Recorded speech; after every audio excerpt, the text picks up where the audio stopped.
Good morning, P5. Today we are going to study about expressing future time. There are different ways of expressing future time in English. For the first, will plus verb to predict or guess what will happen in the future. 2. Is or am or are going to plus verb to talk about things we have decided to do. Number 1. Will plus verb to predict or guess what will happen in the future. To predict or guess what will happen in the future, we can use will plus verb. For example, do you think you will enjoy living on the moon? Chris, people can jump 6 times higher on the moon than on Earth. It sounds like living on the moon will be fun.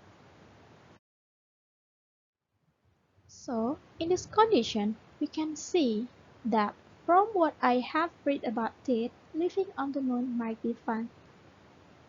For example, it sounds like living on the moon will be fun.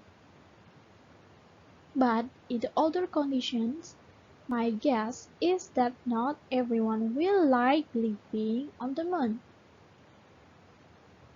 For example, it is quite likely that some people will not like living on the moon. So everybody, in this condition, we can use will for predict about something that we never know about it. Number 2 is I'm are going to plus verb to talk about things we have decided to do. It means in this condition you can use this formula for activity that you have already decided before. We use is and are going to plus verb to 1 to talk about things we have decided to do in the future. Number 2, predict the future based on what we know. For example, Tommy, are you going to test the rocket yourself, Dr. Suraj? No, I'm not going to the test the rocket myself. I'm going to watch the launch from the viewing gallery. So, in this condition, we know that Dr. Suraj has decided this already. Dr. Suraj is not going to test the rocket himself.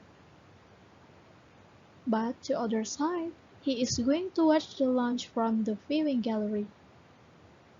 The journalists tell us what Dr. Suraj decided.